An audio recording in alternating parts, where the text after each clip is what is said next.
personas. Bueno, ya me presentaron, pero si quieren saber un poquito más acerca de mí, me encanta trabajar y emprender en proyectos sociales. No tengo he tenido la oportunidad en los últimos años de trabajar en proyectos de voluntariado, que es algo que me gusta muchísimo. Me considero innovador al mango, me encanta poder poner nuevas ideas en los distintos proyectos a donde voy. Amo viajar y vivir experiencias únicas, conocer a las personas que hay dentro de estos entornos, escuchar todo tipo de música, rock, pop, chicha. Y bueno, mi plato favorito es el ají de gallina, así que ya me conocen un poquito más. ¿Qué vamos a ver el día de hoy? Vamos a entender y a conocer un poquito más acerca de lo que es el Design Thinking en una hora. Así que este es un taller fast track. Normalmente este taller puede durar fácilmente 2 meses, pero vamos a tratar de resumir y sintetizar, súper sintetizar todo lo que se va a hacer, todo lo que se puede hacer en Design Thinking en tan solo una hora. Y para ello vamos a necesitar también, obviamente, su participación. ¿Cómo lo vamos a hacer? Vamos a abordar un problema de diseño, ¿no? De acuerdo en este caso a las categorías que hay dentro del desafío, dentro de la hackathon, y que ustedes han tenido la oportunidad de elegir. ¿Y esto con qué finalidad lo vamos a hacer? Para justamente poder encontrar soluciones innovadoras a través de productos o servicios que puedan suplir las necesidades que tienen nuestros usuarios. Entonces, seguramente todos en alguna oportunidad ya hemos escuchado acerca de la metodología Design Thinking, todos en alguna oportunidad lo hemos visto. Esto seguramente han escuchado de Tim Brown, el CEO de IDEO, ¿no? Que es la consultora de innovación más grande del mundo. Y ellos justamente son los que moldearon esa metodología de innovación conocida como el Design Thinking. Entonces, una de las cosas que ellos consideran que para poder hacer algo que nosotros creemos en estado de innovación es necesario que nosotros consideremos tres cosas. Lo primero es que nosotros creemos que lo que vamos a resolver esté a partir de un problema o un dolor, y eso va a salir a partir de nuestro estudio, ¿no? Y eso es un factor muy humano, algo que caracteriza el design thinking, a diferencia tal vez de otras metodologías, frameworks, marcos de trabajo, buenas prácticas, etc., es que el design thinking se considera un proceso muy humano que parte de la empatía, que justamente es la primera fase de este proceso de innovación. ¿Qué más? Necesitamos que tener algo sustentado, ¿no? Una vez que ya hemos identificado la problemática, hay que ver si esto es viable económicamente, ¿no? Si se puede traducir en un modelo de negocios que nos ayude a que esto pueda ser sustentable. Y finalmente hay que ver la viabilidad, si es factible tecnológicamente, si tenemos los recursos necesarios, la infraestructura, la tecnología, la capacidad, las competencias para poder hacerlo. Y aquí entran justamente todos los actores del equipo, ¿no? Hay un design thinker, que por lo general es una persona que es un empático al mango, es una persona por lo general que tiene estas características de antropólogo, de comunicador para el desarrollo, que puede entender y empatizar con las personas para saber qué es lo que les está sucediendo. Tenemos también un businessman, una persona que problema que ve, lo traduce en una oportunidad de negocio, ¿no? Entonces esa persona es la que esté ahí viendo las alianzas, ¿no? Las personas que está viendo también cómo es que puede generar flujo económico a nuestro negocio para que podamos ser sustentables. Y finalmente tenemos al maker, ¿no? A esta persona que más allá del reto que nosotros le podamos presentar, esa persona te va a presentar una solución para que las ideas que hemos ido planteando se puedan traducir en un producto que sea eficiente. Bien, entonces el design thinking, si bien es cierto, tiene 5 partes, desde empatizar hasta testear. Vamos a ir hablando un poco más de cada una de estas partes a lo largo del taller. Se divide también en 2 grandes partes, ¿no? Que es la parte del problema y la parte de la solución. El día de hoy vamos a trabajar hasta la parte de la ideación, porque entiendo que el día de mañana tienen un taller de mockups y prototipados donde van a ver un poquito más acerca de ello. Bueno, y lo primero que debemos nosotros de entender es cuáles son los mindsets del design thinking, ¿no? Porque toda la metodología no tendría sentido si es que realmente nosotros no cambiamos algo que es principalmente muy humano y que es parte de este proceso, que son los valores y principios, que no solamente el design, ¿no? Sino que viene de la cultura de innovación. Y estos son algunos, ¿no? Que tenemos. Dentro de Spinout tenemos más de 30 mindsets. Que quiero resumir el día de hoy a tan solo 6. El primero es que que ese es el valor más importante que seguramente vamos a ver el día de hoy, que es un proceso muy humano, como ya lo había mencionado, donde vamos a priorizar justamente las necesidades internas y externas que tienen las personas. Y acá hay algo muy importante que debemos de entender, es que este proceso de design no se trata de nosotros, se trata de ellos, de ellas, se trata de los usuarios, ¿no? A quienes nosotros vamos a atender y vamos a escuchar para poder crear algo. Entonces, debemos de primero entender de que esta es una herramienta que no se ha creado para vender más, ¿no? No es una herramienta publicitaria, sino que es una herramienta de escucha activa. Hay una colaboración radical, ¿no? Se considera que la innovación y un clima de innovación es mucho más efectivo cuando se trabaja de forma horizontal y en un ambiente en donde todos podemos ser maestros y estudiantes a la vez. Entonces, eso también lo vamos a ver el día de hoy. Hay una cultura de los prototipos. No lo digas, muéstralo, ¿no? Siempre es más importante el producto funcional sobre la documentación o sobre la teoría que nosotros vamos a poder encontrar e identificar. Incitar a la acción. Como les había dicho, el design thinking es un proceso dinámico que depende y requiere una constante interacción por parte de todo el equipo con sus usuarios y estar testeando constantemente las hipótesis que nosotros vamos a ir identificando en cada una de las partes del proceso, empezando desde identificar el problema.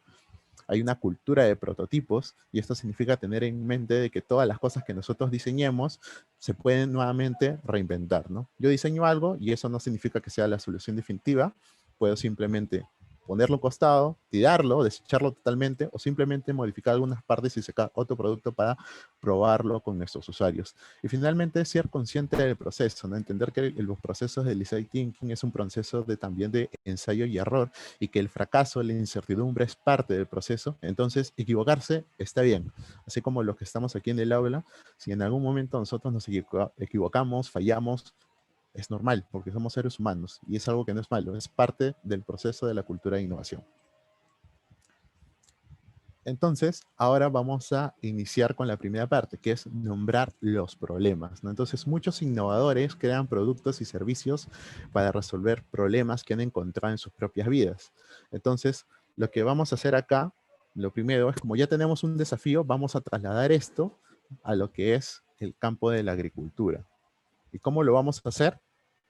Tenemos unos tips primero, ¿no? Sí, tengo entendido que les han compartido unos enlaces de Miro por la categoría del desafío que ustedes han escogido. Entonces, en esos POSIT virtuales, ¿no? En esos POSIT del dashboard de la pizarra virtual que tenemos, vamos a escribir por grupo una idea, ¿ya? Puede ser una, dos, tres ideas, las ideas que nosotros quedamos, pero solamente una idea por POSIT, máximo 5 palabras por POSIT. Si pueden dibujar o pueden compartir una imagen de internet tal vez que rápidamente la han encontrado, también lo podemos poner ahí, va a ser mucho más fluido, va a ser mucho más entendible.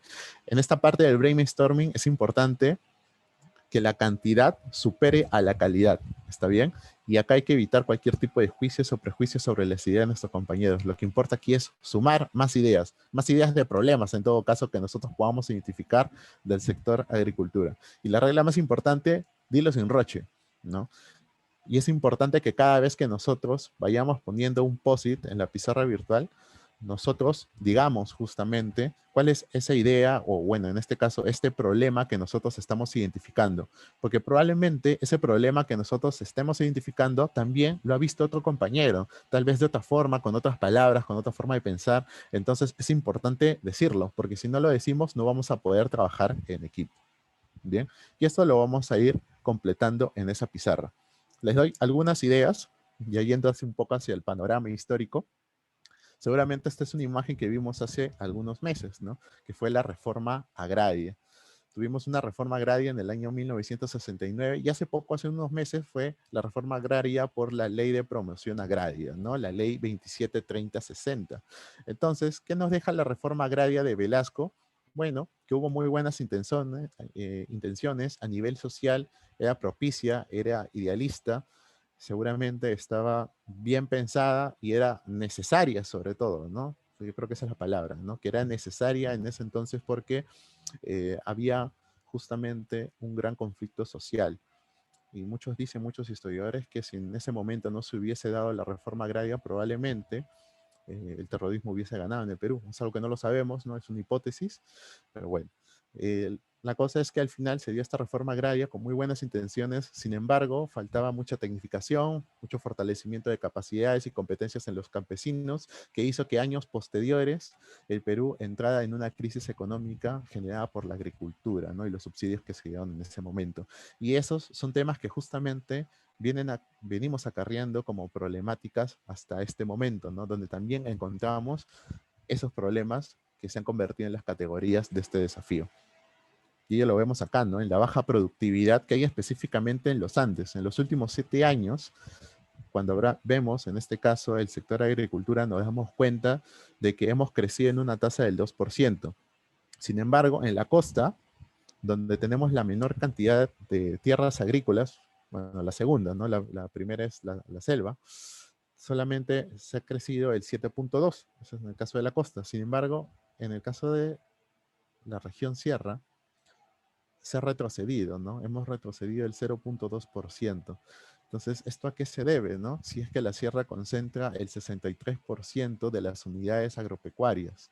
Entonces, hay un gran desafío, hay un gran problema que hay de por medio que nosotros podemos revisar, podemos estudiar y que seguramente vamos a poder encontrar soluciones más adelante. Entonces, vamos a empezar por ahí y aquí sí, si el grupo nos puede ayudar creando los grupos, vamos a tener para hacer esta primera parte tan solo 4 minutos. Alfredo, estás levantando la Sí, mano, creo. claro. Quería comentarles que hemos dejado en el chat de Zoom los links para que puedan entrar al Miro según la categoría en la que están participando. Y en un momento vamos a ver lo de los grupos también, ¿no? Tú también puedes presentar en pantalla ya como cualquiera de estos links, como para que des un ejemplo o puedas reforzar lo que nos has contado para esta primera parte. Ya, buenísimo.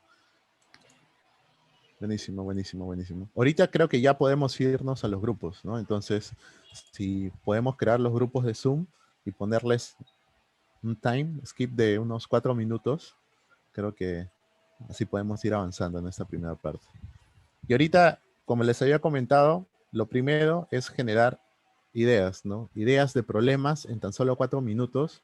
La idea es encontrar la mayor cantidad de problemáticas que hay en el sector de agricultura, ¿no? De acuerdo a la categoría que hayamos escogido. Si hemos escogido productividad agrícola, entonces, ¿qué problemas hay en la productividad agrícola, no? Seguramente hay muchos. Entonces, ¿cuáles son esos problemas? Pues hay que ir sumándoles en un brainstorming. Entonces ahí podemos ir ingresando a los enlaces que ya Gabriela nos ha compartido. Vamos a ingresar a uno. A ver si lo podemos compartir en pantalla.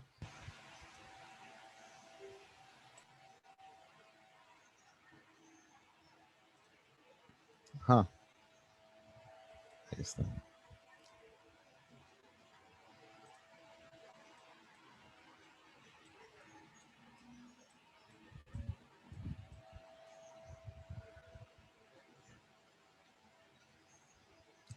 Entonces hemos ingresado ahorita al primero, que es el de gestión de desastres. Así es, gestión de desastres, medio ambiente y sostenibilidad. Buenísimo. Entonces ahí podemos ir poniendo nuestras ideas. Nos quedan ahorita 3 minutos. Vamos a hacerlo así súper rápido para poder terminar precisamente a la hora pactada. A ver, los que estamos en estadística y datos agrarios, podemos ir poniendo nuestras ideas en el primer frame, que es el de acá.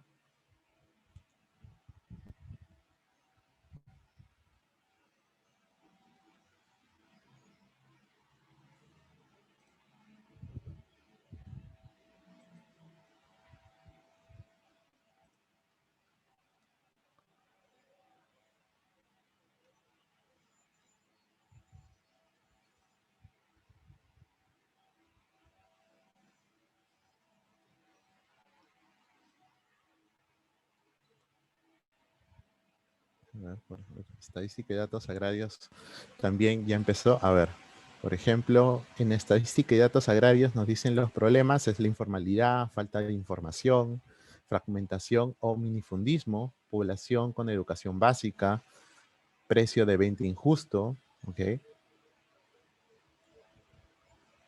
sigamos. Todas las ideas que tengamos, ¿no? Entonces, la idea es esa, en este momento, suplir la calidad por la cantidad, ¿no? Entonces, mientras más ideas tengamos, va a ser mucho mejor, porque incluso de las ideas o de esos problemas que probablemente nosotros hayamos encontrado y que pensamos que pueda ser una locura, no es tanto así. Es algo que seguramente vamos a poder sacarle provecho más adelante.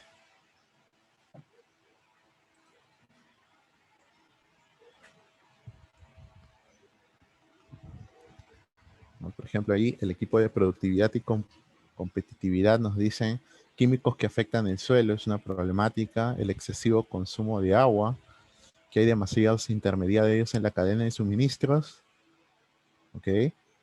Demora en la, y ahí nos hemos quedado, hay que terminar ahí la frase, muy bien.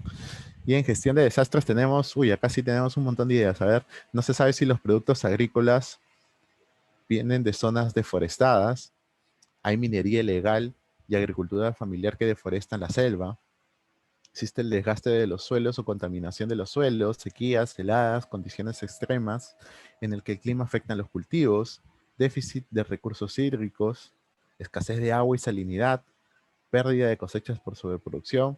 Buenísimo, excelente. Y así, podemos ir sumando ideas. Muy bien, sigamos ahí. Nos queda un minutito más.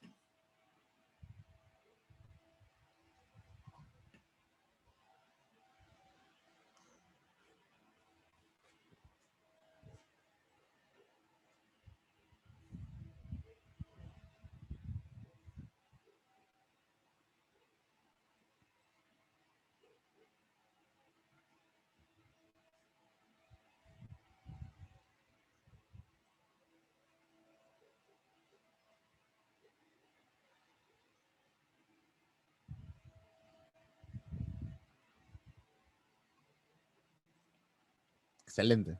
Entonces ahora sí, volvemos a la presentación.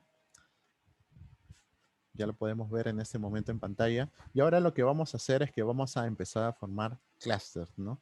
Son clusters, son ideas que son similares. Vamos a empezar nosotros a categorizar. ¿Y cómo lo vamos a hacer? Bueno, en este caso ya está categorizado porque lo hemos dividido por, por Miro, lo hemos dividido por los desafíos, pero en todo caso, si en cada categoría, se me ocurre tal vez en gestión de desastres, si por ejemplo yo veo un tema que tiene que ver con el suelo, ¿no? Entonces, bajo la categoría suelo, yo puedo poner todas esas problemáticas que tienen que ver con esa categoría, ¿no? Y a partir de ello vamos generando más ideas. Si por ejemplo veo que hemos identificado problemas que tienen que ver con una categoría, tal vez la minería ilegal. Entonces vamos a poner como título minería ilegal y debajo de minería ilegal vamos a poner todos esos posits de esas problemáticas que hemos encontrado en minería ilegal. Y así sucesivamente. ¿Ya? En productividad lo mismo. En productividad tal vez algunos van a poner categoría capacitación. ¿Y qué hay dentro de esos problemas de capacitación? Vemos que hay baja capacitación por parte de los agricultores, de las familias que están en el campo. Vemos también que puede haber otra categoría que puede ser promoción agraria. Entonces, ¿cuál es la promoción agraria, no? ¿Cuáles son esas problemáticas? El acceso a servicios financieros que pueden tener esas familias, ¿no? La falta de información también para que ellos se puedan identificar. Entonces, etc, etc, etc. Entonces, ahorita el trabajo que debemos de hacer nosotros es ir generando clusters. Para ello, vamos a poner un título, alguno de los que está ahí dentro del, dentro del framework. Puede poner un título y debajo de ese título vamos a ir agrupando todos esos posits que puedan estar dentro de ese mismo clúster. ¿Está bien? Ahí no sé si tienen alguna duda, alguna consulta referente a ello.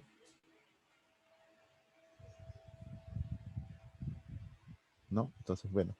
También en esta parte podemos aprovechar para ir sumando también más problemáticas, ¿no? A partir de lo que ya hemos identificado. Algo que es muy importante en esta parte también es discutir acerca de los problemas que nosotros vamos encontrando, que vamos identificando, ¿no? ¿Cuáles son las causas, los orígenes que tienen justamente esos problemas?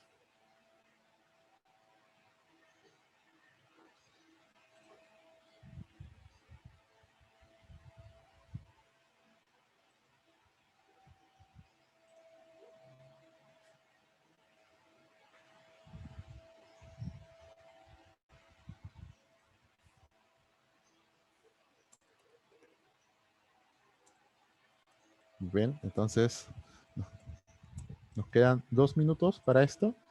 2 minutos nos quedan para que podamos terminar de avanzar con los clústeres.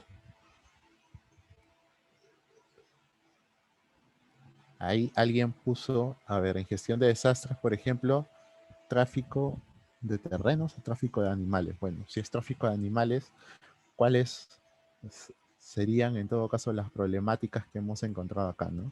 Que van dentro de ello, ¿no? Veo por ahí que hay gestión del agua, podría ser, ¿no? Entonces ahí ponen escasez del agua y salinidad.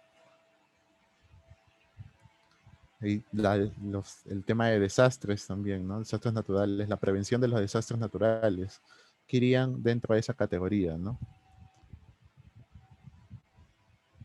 2 minutos.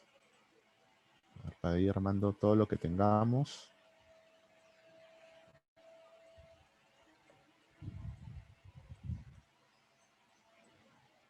Que hay algunos grupos que ya van terminando. Por ejemplo, en productividad y competitividad se han puesto como una categoría de un clúster, falta de capacitación. Y dentro de falta de capacitación, el poco uso de tecnologías actuales, desconocimiento de la tecnología para la agricultura. Muy bien, muy bien. Excelente. Veamos estadística. Ya. Acá han creado creo que 2 brainstorming board de acuerdo en este caso a los grupos, ¿no? Ok. Falta de conocimiento de información. Dentro está pequeños productores sin conocimientos técnicos, falta de tecnificación, productos finales con bajo valor agregado, información dispersa no articulada, población con educación. Buenísimo, buenísimo. Y a partir justamente de esas ideas que nosotros vamos identificando de estos problemas, ¿no? Esta lluvia de problemas, vamos nosotros también, ¿por qué no?, encontrando otras problemáticas. Igual, este es un trabajo, como este es un taller súper corto, lo ideal es que ustedes, al finalizar el taller, el día de hoy, ustedes puedan reunirse nuevamente con su equipo, puedan tomar este tablero y ustedes puedan ir conversando, ¿no? ¿Qué otros problemas han podido identificar a partir de ellos? Y puedan ir validando. Al final de este proceso, de clustering board, como lo han puesto acá, es que ustedes van a tener que elegir un clúster, una categoría, y van a tener que elegir un problema con el cual todos se sientan identificados. Ese es el resultado final de esta primera parte.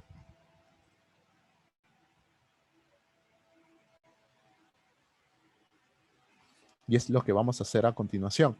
Bueno, ahorita sé que todos estamos aquí en la misma sala y si todos empezamos a hablar sería un poco complicado, pero tratemos de imaginar, o seguramente algunos de ustedes ya lo han hecho con sus grupos, elijamos un problema, ¿no? Un problema con el cual nosotros nos sintamos identificados y que consideremos también que ese problema principal, el problema más importante, el problema que se tiene que resolver sí o sí para poder mejorar, para poder cambiar la agricultura en el Perú, ¿no? Para poder transformarla. ¿Cuál es ese problema que realmente es un dolor preponderante que durante años y años sigue justamente de alguna forma incidiendo de una forma negativa en nuestros agricultores y campesinos del Perú? ¿Cuál es? Elijamos un problema.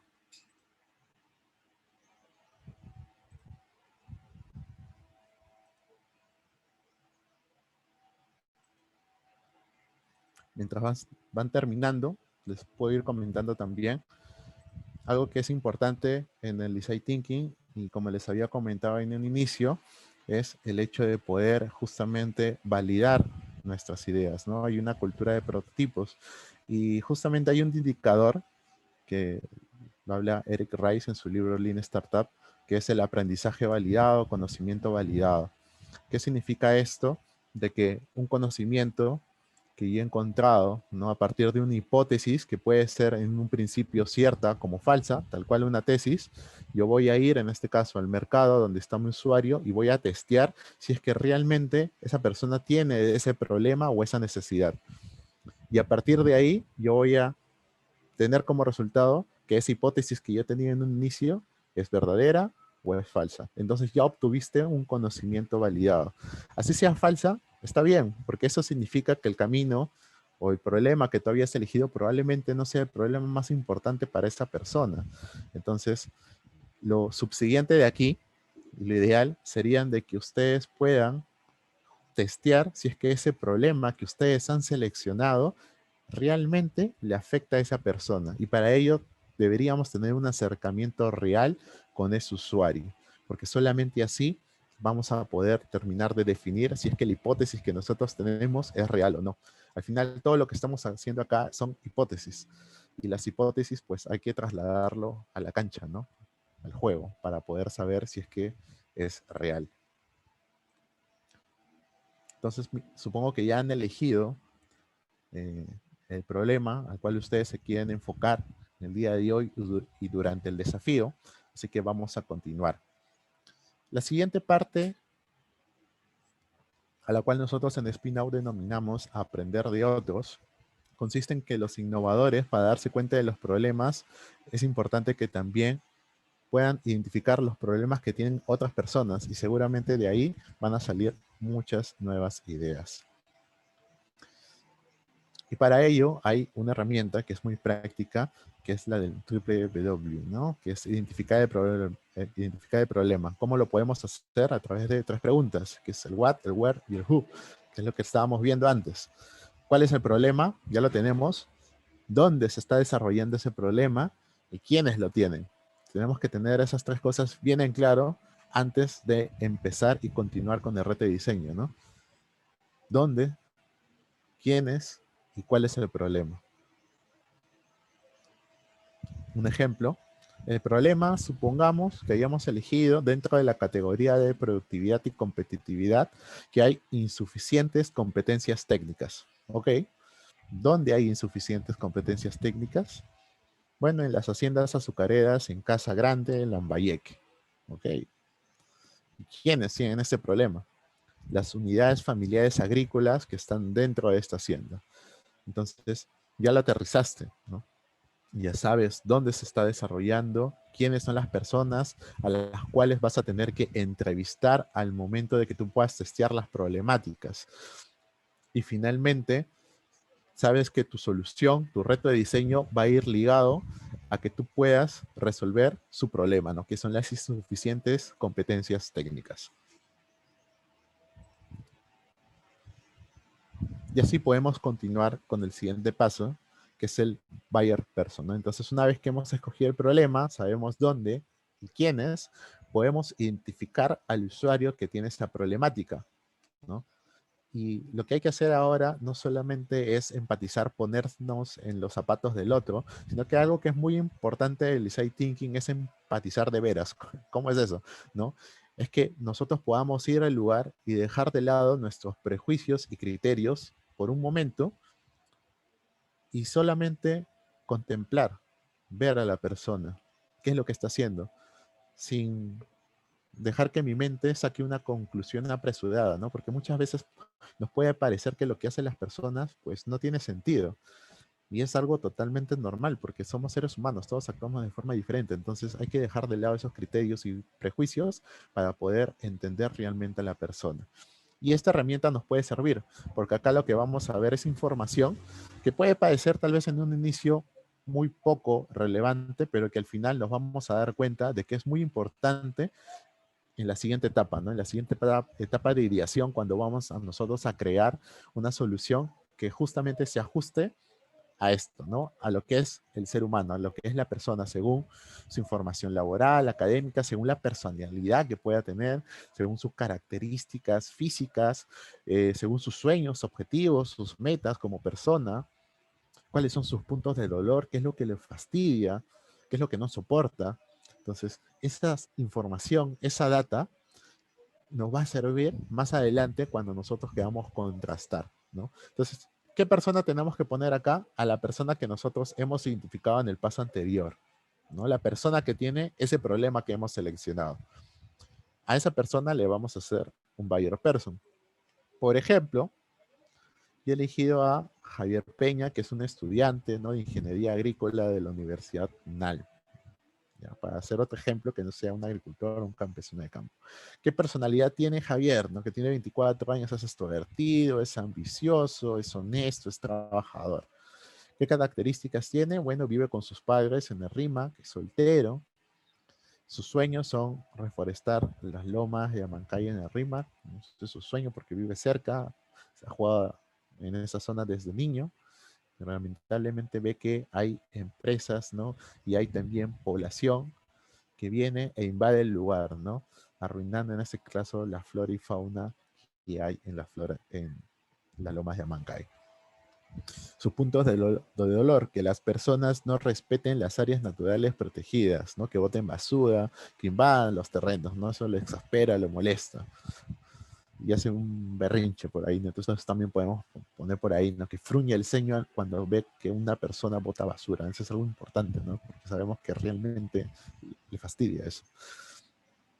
Y finalmente, otros, ¿no? ¿Cuál es otro? Bueno, su hobby es viajar y probar nuevos platillos cada vez que viaja. Entonces, ese es el siguiente paso. Ya hemos identificado el problema, ¿no? Sabemos dónde se está desarrollando el problema y quiénes son las personas. Y ahora de ese quiénes vamos a construir el arqueotipo de esa persona. Y para ello vamos a tener 4 minutos para poder hacerlo. Seguramente algunos ya han ido avanzando. A ver.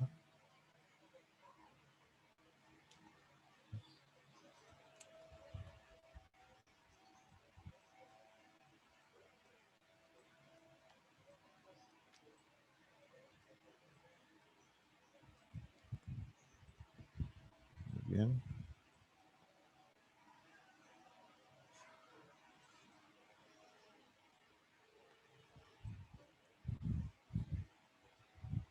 Pensemos, ¿no?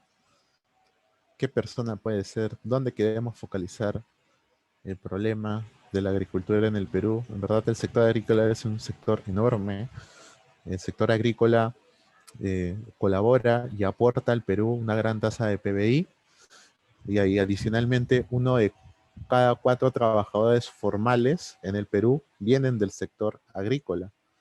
Entonces, es un sector tan importante para nuestro país que muchas veces no nos damos cuenta y no se le respeta como debería de ser, ¿no? Entonces, y las características y particularidades que hay en la agricultura, en la costa, en la sierra y en la selva son totalmente diferentes, ¿no? Escoger un lugar y a quienes es muy importante. Y un consejo que les doy en este punto, normalmente en los concursos siempre se promueve mucho el tema de la escalabilidad, ¿no? Al inicio, cuando estamos en el proceso del design thinking, y una frase que tenemos aquí en el equipo de Spinao es que hagamos cosas que no escalen. Es importante al inicio, sobre todo, tener un grupo pequeño de personas a los cuales nosotros podamos servir constantemente, interactuar con ellos, ver quiénes son, ¿no? De preferencia personas a las cuales nosotros podamos tener acceso. Entonces, si nosotros hacemos cosas que escalan, pues lamentablemente nuestra idea de negocio o bueno, nuestro proyecto social o lo que nosotros queramos hacer, nuestra solución de innovación no va a poder escalar porque primero tenemos que aterrizarlo a algo pequeño, que sea real y que realmente nosotros podamos estudiar constantemente. Entonces al inicio la clave está en hacer cosas que no escalen.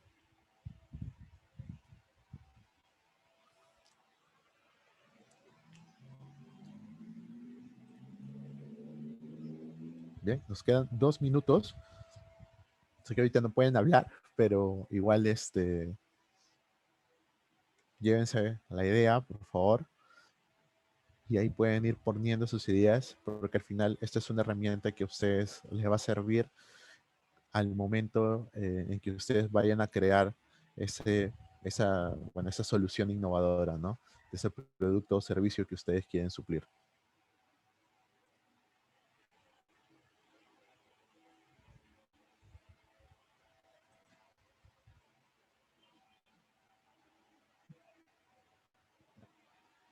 Por ejemplo, aquí el equipo de estadística y datos agrarios nos pone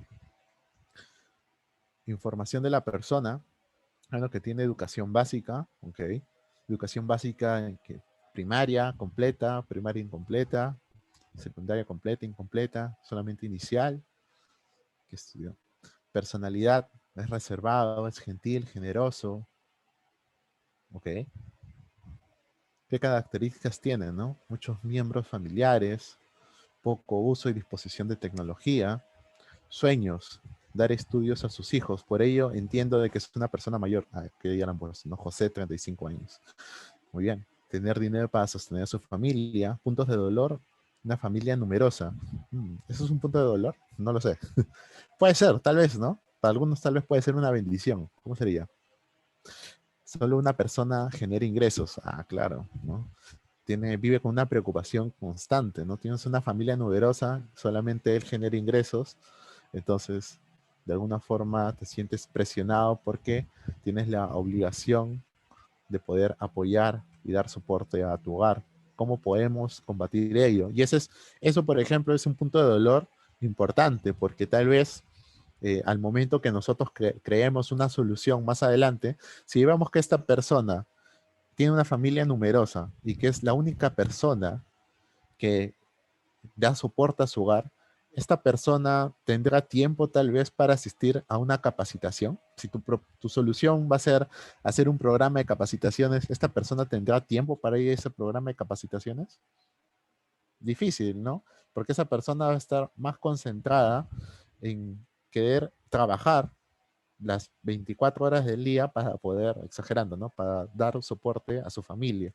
Entonces, probablemente no se vaya a dar el tiempo para entrar a uno de tus programas de capacitación. Entonces, tendríamos que encontrar otra solución o incluso en el horario. Tal vez esa persona sí tiene la predisposición, pero como trabaja muy temprano y llega muy tarde, nuestra capacitación o bien va a tener que ser a las 4 de la mañana o va a tener que ser a las 7 de la noche. Y esto es algo real, ¿no? Yo se los comento como experiencia. Cuando terminé la universidad, me tocó hacer un trabajo de campo. Vimos un proyecto de turismo rural comunitario con una agencia que era Condor Travel. Y para hacer las capacitaciones a las personas, ¿no? A los que participaban de este programa de turismo rural, las capacitaciones tenían que ser a las 4:30 de la mañana. Si no lo hacíamos a las 4:30, era imposible poder encontrar otro horario en el día para que las personas nos pudieran escuchar y hacer caso. Si es que queríamos tenerlas a todas reunidas, ¿no? Entonces, al final, no, ellos no se adaptan a nosotros, ¿no? Si somos nosotros quienes nos adaptamos al usuario. Y lo mismo va a suceder con sus propuestas. Excelente. Entonces, creo que ya vamos finalizando con el buyer person y vamos a pasar a la tercera parte. Y en esta tercera parte lo que vamos a hacer, vamos a nosotros a crear una pregunta de diseño. Justamente el resultado de esta primera parte de poder encontrar el problema va a resultar en una pregunta de diseño. Y algo que en el design thinking también se procura es que a veces el resultado de tu trabajo no va a determinar, no va determinado en ser más creativo y en fomentar justamente una mejor solución, sino en poder encontrar las mejores preguntas. Y el reto de diseño es lo que nos va a guiar de ahora en adelante para que nosotros entremos al proceso creativo, que ya es el proceso de ideación, ¿no? El proceso que seguramente a todos nos gusta. Entonces, para los innovadores, los problemas, sean de ellos mismos o de otros, son oportunidades. Y lo que vamos a hacer ahora, vamos a crear dos preguntas de diseño. Y acá tenemos dos modelos.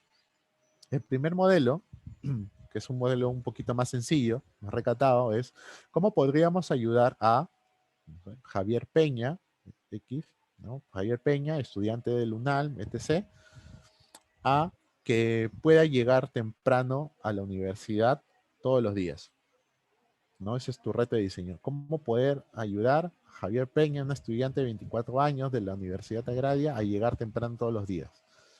Entonces, ese podría ser un reto de diseño. Otro reto de diseño sería, ¿cómo podríamos hacer que, y ahí vamos a poner, ¿cómo podríamos hacer que ir al dentista para un niño de 6 años se sienta más como ir al Playland Park? Yaco, ¿cómo es esto? Bueno, esta pregunta es la que a mí personalmente me gusta más, porque va enfocada a poder encontrar un insight, ¿no? ¿Qué es un insight? Es justamente un paradigma que tiene la persona, que muchas veces la persona no sabe que lo tiene, pero que es lo que le da facultades para que él pueda tomar o él o ella pueda tomar sus decisiones, ¿no? Es algo que todos tenemos y que es parte de nuestra cultura y que se crea a través de las conexiones que tenemos en nuestro día a día, con nuestra familia, con nuestros amigos, etc.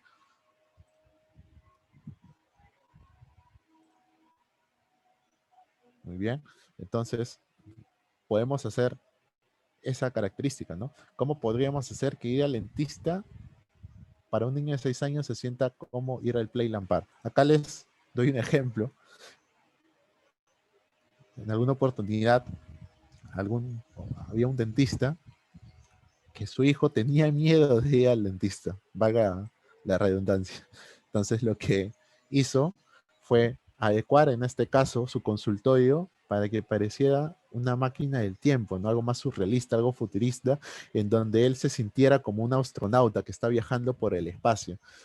De esa forma lo hizo más amigable, divertido para un niño de 6 años. De la misma forma, ¿no? ¿Cómo podemos hacer tal vez que, a ver, a un agricultor, ¿no? Pueda ir a un programa de capacitación de finanzas, que muchas veces puede ser un poco complicado para ellos por el tema de la educación básica a la que han llegado? ¿Cómo podemos hacer que un programa de finanzas para un agricultor en el campo se sienta más como recolectar café o se sienta más como ver un paisaje en el campo? ¿Cómo podemos generar esa sensación dentro de un programa de capacitación? Estoy llevando un ejemplo X, ¿no? Entonces, lo que tenemos que hacer en esta parte, tenemos que crear dos preguntas de diseño.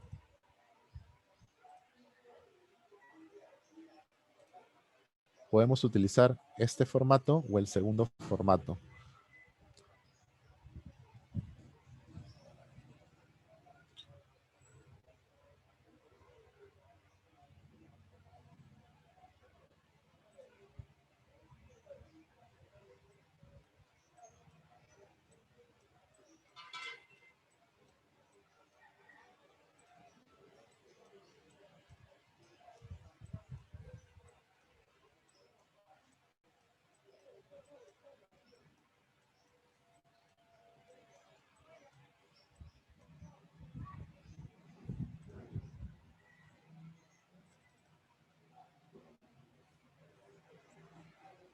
Bien, vamos redactando las preguntas de diseño. Tenemos ahí también en el dashboard la sección, que es la de acá, la opción A. Podemos ahí poner nuestras preguntas de diseño. Entonces vamos a ir, por favor, creando nuestras preguntas de diseño. Bien, nos quedan 2 minutos para esto, para poder continuar. Y vamos leyendo el chat, a ver qué es lo que nos dicen. Disculpen si no les he respondido al chat, sino que algunos me escriben al privado y como tengo la pantalla abierta, no envían las preguntas. A ver, Miluska nos pregunta, ¿cuáles son las preguntas que debemos hacer para identificar sus puntos de dolor? Importante, en verdad, en la parte de identificar los problemas hay varias herramientas.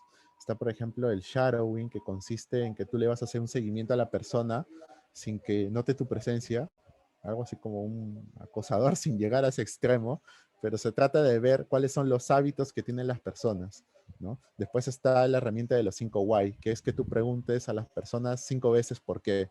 Y se dice que a partir del quinto why es como que las personas ya te empiezan a responder, ¿no? Realmente entienden cuál es su problemática. Y tú puedes ir profundizando y puedes hacer los 6 whys, 7 whys, 8 whys, ¿no? Pero la idea es ir tú profundizando justamente realmente en qué es lo que tiene esa persona, ¿no? ¿Cuál cree que es su necesidad? Porque si tú le preguntas a la persona cuál es tu necesidad, muchas veces la persona no es consciente de cuál es realmente su necesidad o te va a decir qué es lo que hay a la vista. Hay un dicho muy famoso, seguramente que ustedes lo han escuchado, que es el de Henry Ford. Si Henry Ford hubiese preguntado qué es lo que sus usuarios necesitaban en ese momento, muchas personas le hubiesen indicado que necesitaban una carroza o caballos más rápidos. Sin embargo, él inventó un carro. Lo que él hizo fue identificó la necesidad. ¿Y cuál era la necesidad de la persona? La necesidad no era un caballo, sino ir más rápido.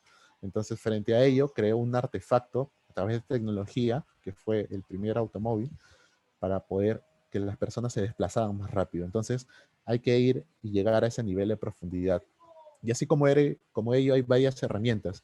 Creo que después de aquí, creo que les puedo compartir a ustedes, chicos, les podemos pasar, hay un validation board también, que es una herramienta muy interesante, importante, en donde nosotros podemos ir poniendo cuáles son los problemas que hemos identificado, o el problema que hemos seleccionado acá, y ese va a ser nuestra hipótesis uno. Y luego esa hipótesis nosotros la tenemos que contrastar. Y una vez que contrastemos esa hipótesis, vamos a ver si es verdadera o falsa. Y si es falsa, no hay problema. Vamos a agarrar otro problema que ya hayamos identificado en el tablero de aquí y lo vamos a cambiar en ese validation board. Entonces, ese validation board nos va a servir como un instrumento de medición para ir viendo e identificando si lo que estamos haciendo está rindiendo frutos y es un indicador de éxito. Porque muchas veces se piensa que la innovación es un poco difícil en las empresas porque justamente no hay un medio en cómo medirlo. Bueno, el Validation Board es una forma de hacerlo. Siguiente pregunta. Disculpen, ¿nos pueden ir enviando la presentación? Creo que sí, les podemos enviar la presentación. Ya con el equipo organizador. ¿El arquetipo es igual a un user persona? Sí, en verdad sí, es similar, es lo mismo. Así que a un buyer person es lo mismo. Una vez que ya hemos identificado, ¿no? Ya hayamos realizado nuestras dos preguntas de diseño, nos vamos a quedar con una de estas preguntas.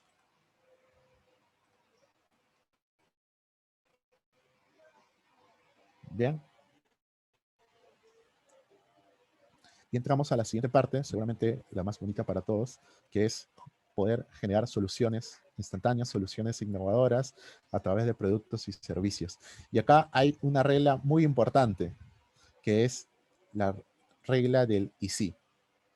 No sé si les ha pasado, pero cuando nosotros hacemos trabajos, tal vez en la universidad, ¿no? Siempre nos ha tocado trabajar, o en el trabajo también, ¿no? Siempre nos ha tocado trabajar con un estudiante, un compañero, un amigo del trabajo, que es un poco el más negativo, el más cortante, ¿no? O el más realista, si quieren llamarlo de alguna forma, ¿no? Y es la persona que te va a decir, pero eso no se puede, pero eso no va, pero eso no es así, ¿no? Pero ellos no saben. Entonces, en este momento, y sí, valgan verdades, o sea, el realismo y esas personas no es que sean malas, ¿ah? Son necesarias también dentro de un equipo porque hay un momento en donde nosotros tenemos que aterrizar todo esto y ahí es donde el aporte de esas personas nos van a ayudar muchísimo más.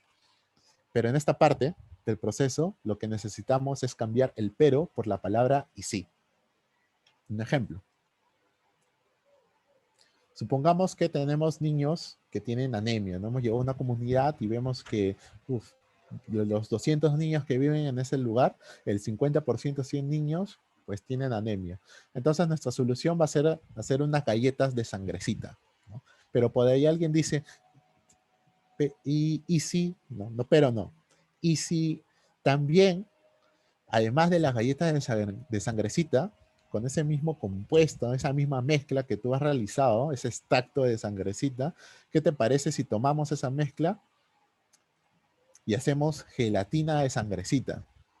Por ahí otra persona, no sé, Alfredo tal vez dice, ¿no? Y si, ¿qué te parece que además de hacer gelatina de sangrecita, como ya la hemos convertido de forma líquida, ¿no? Y la hemos consolidado ahí en la refri, hacemos también algo que sea divertido para los chicos, ¿no? Entonces lo transformamos en unas gomitas. Y alguien dice, y si además de darles a los niños, porque también hay madres, ¿no? Embarazadas que, que también tienen problemas de anemia, ¿no? Y están lactando.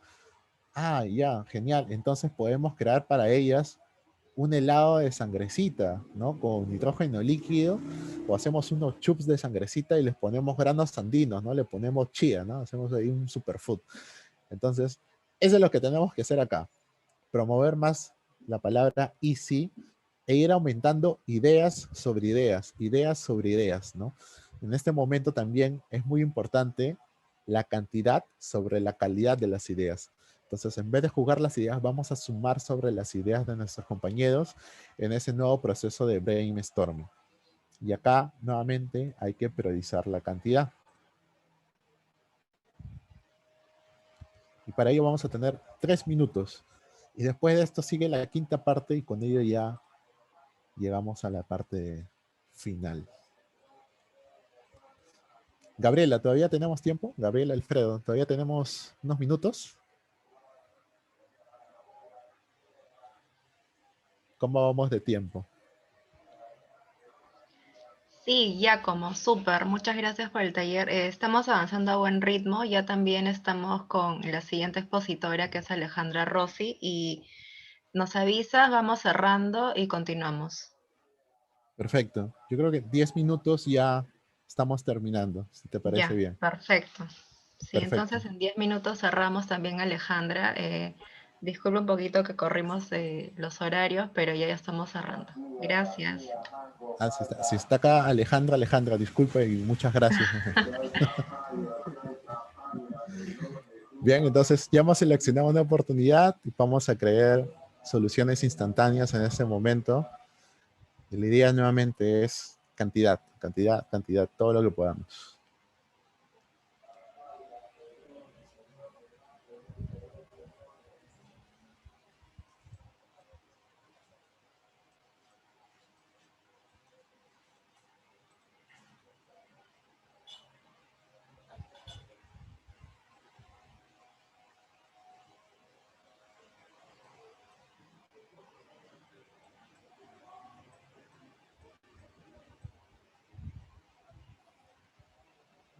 Muy bien, ahí por ahí vamos avanzando.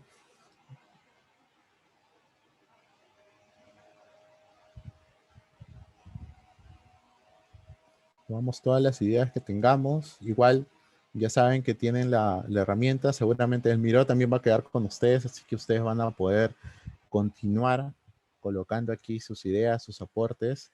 Y este es un trabajo continuo, nuevamente, ¿no? Es algo que nosotros debemos ir testeando en todo momento. Y el Design Thinking nos ayuda en ello. Muy bien.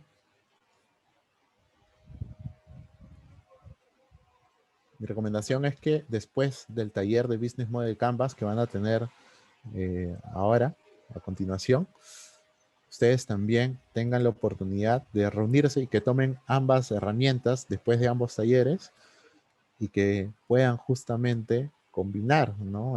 Todo lo que han aprendido el día de hoy y puedan terminar de utilizar las herramientas que hemos visto, ¿no? Estos son talleres fast track y la idea es que ustedes puedan continuar su proceso creativo y de aprendizaje después del taller. Muy bien.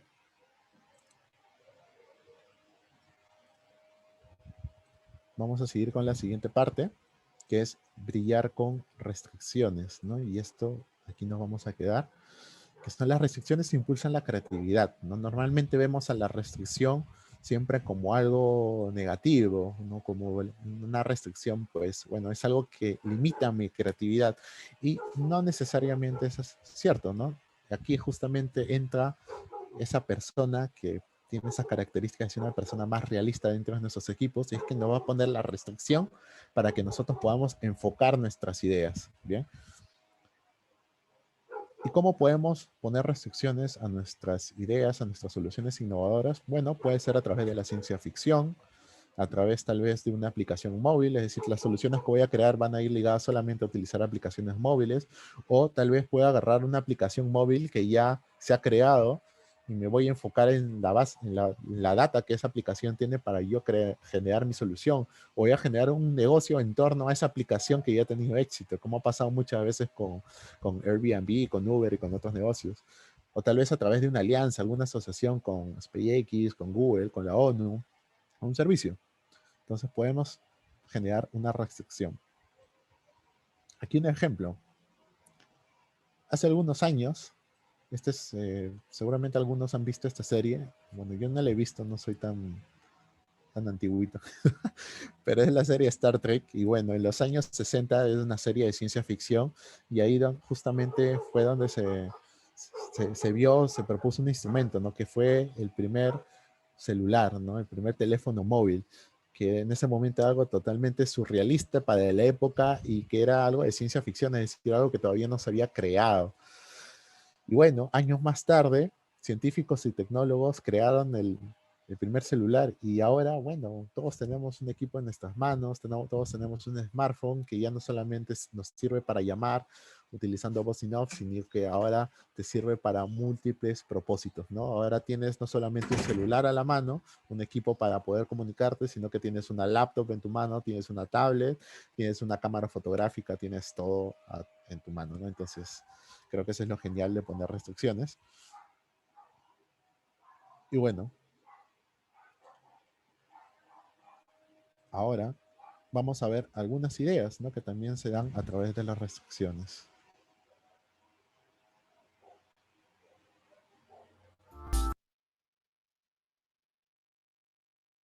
Ya como estás en silencio. Disculpa, muchas gracias. Ese robotcito que hemos visto ahí, lo crearon unos estadounidenses en el año 2017, que se llama el Wheat Killing Robots. Y bueno, según la ONU, entre el 20 a 40% de los cultivos en el mundo se ven afectados por plagas, ¿no? Y por hierba mala. Y lo que hace este artefacto, que lo hace de forma automática, es que va por el campo y va justamente matando esa mala hierba y esas plagas hasta en un 98% de precisión. Actualmente este artefacto ya está en el mercado, en un precio valorizado aproximadamente, el más barato creo que está en unos $15,000. Pero mira, han creado un robot y lo han puesto a matar plagas. Una forma de utilizar la tecnología en la agricultura. Una idea muy común, seguramente que varios la hemos visto, ¿no? Los agrodrones, que ahora también están a disposición y hay precios desde muy accesibles hasta muy costosos, muy tecnificados, ¿no? Para poder realizar agricultura de precisión, fumigación, pulverización, regadío, entre otras cosas también, ¿no? Recaudación de data, ¿no? Entonces, tal vez un reto de diseño interesante aquí sería cómo podríamos minimizar los costos y hacer que esta agricultura de precisión a través de los drones sea a un precio asequible para la pequeña agricultura. ¿Cómo? La agricultura vertical también, ¿no? Poder realizar agricultura sin luz solar y ahorrando hasta un 95% de agua que se usa para la agricultura. Uno de los grandes problemas que tiene la agricultura es que hay escasez de agua, pero también que consume demasiada agua, ¿no? Y el Perú es uno de los países que desgasta más agua dulce en el mundo. Entonces, ¿cómo podemos hacer, ¿no? Para que podamos tener tal vez este tipo de proyectos aquí en el país? No sé si un benchmarking, pero tal vez otro tipo de iniciativas. Esto lo hace Aerofarms. Creo que es la más conocida en el mundo. Hay muchas empresas que lo hacen, ¿no? Incluso hay también iniciativas para poder hacerlo en casa. Pero ¿cómo llevarlo esto a la agricultura del Perú? Sería muy interesante. Seguramente algunos de ustedes también han escuchado acerca de este emprendimiento, que es Airu, que es un emprendimiento social, que agarran el tallo de la cebadilla, que normalmente es un insumo que es eh, desperdiciado, no es utilizado, se le considera como mala hierba y normalmente se quema, ¿no? Y este es un insumo que se encuentra bastante en las alturas de las zonas agrícolas de Junín y Cajamarca. Entonces, lo que ellos han hecho es que lo han lavado en agua clorada, lo han secado y han conseguido una producción que sea 100% sostenible, artesanal y ecoamigable, empoderando también a los agricultores de la zona y con esta pajilla, este tallo de cebadilla, lo han convertido en cañitas, ¿no? Que son 100% naturales. No de bambú, no de un producto que no es nacional, sino de un producto 100% nacional. Entonces, vieron que había una problemática, un producto que no se está utilizando mucho y lo convirtieron en un producto funcional donde todos pueden generar ingresos. Y por qué no, también podemos hacer algunos moonshots, ¿no? Algunas ideas sacadas de la luna, ¿no? Bueno, algunas Estimado, ya personas... como un minuto. Sí, muchas gracias. Bueno, ¿cómo podríamos llevar una chirimoya a Marte? ¿Por qué no, no? ¿Cómo podríamos hacer para que un agricultor de Cusco pueda llevar el mejor café de Quillabamba a Marte? Puede ser una pregunta de diseño muy interesante, muy loca, pero seguramente que sacaría muy buenas ideas. Luego de ahí vamos a formar nuevamente los clústeres y al igual que en el proceso anterior, pues tendríamos que escoger uno de esos clústeres y una de esas ideas para finalmente empezar a prototipar, que es lo que van a ver el día de mañana. Y bueno, ya para terminar, solamente comentarles que, bueno, el 2020 ha sido un año muy difícil para todos, han llegado hasta aquí, felicidades porque han sobrevivido, espero que tanto ustedes como sus familias se encuentren bien. Hemos entrado en un proceso de pandemia y crisis humanitaria, sanitaria y económica sin antecedentes y que también amerita una respuesta sin precedentes, ¿no? La pandemia nos ha demostrado de que el ser humano es el mejor constructor, pero también destructor de su propia realidad. Y a través de estos concursos como la Hackathon que promueve Hat Space y todo su equipo, pues nos permite soñar en eso, ¿no? En poder construir un mundo más sostenible para todos y todas. Muchas veces la agricultura es dejada de lado y no nos damos cuenta que la agricultura y estos campesinos, estos agrícolas, pues realmente nos ayudan a poder satisfacer nuestra hambre, ¿no? Que es una necesidad básica para las personas. Tenemos el privilegio de haber nacido en Perú, una tierra de platos exquisitos y sabores memorables al paladar de cualquier ser humano. Y si amamos nuestra comida, ¿por qué no cuidar sus productos y promover un comercio justo? ¿Por qué no respetar y dar los honores que estos trabajadores, estos héroes y heroínas del campo, que con su trabajo alimentan las bocas de todo el Perú, realmente se merecen? Así que espero que en verdad les haya ayudado a través de este pequeño taller y todo el material lo pueden conseguir a través del equipo de Hat Space. Así que muchas gracias por su atención y por su tiempo. Gracias Giacomo. Ahí nada más aclarar, estamos hablando del hack DSRP 2021 con el apoyo de nuestra organización Data Science Research Perú en ese desafío a agricultura. Muchas gracias Giacomo. Ahora vamos a compartir pantalla para poder presentar la siguiente charla. Permítanme un momento, por favor, mientras habilitamos la pantalla. Y aquí está. ¿Me confirma cuando vea mi pantalla?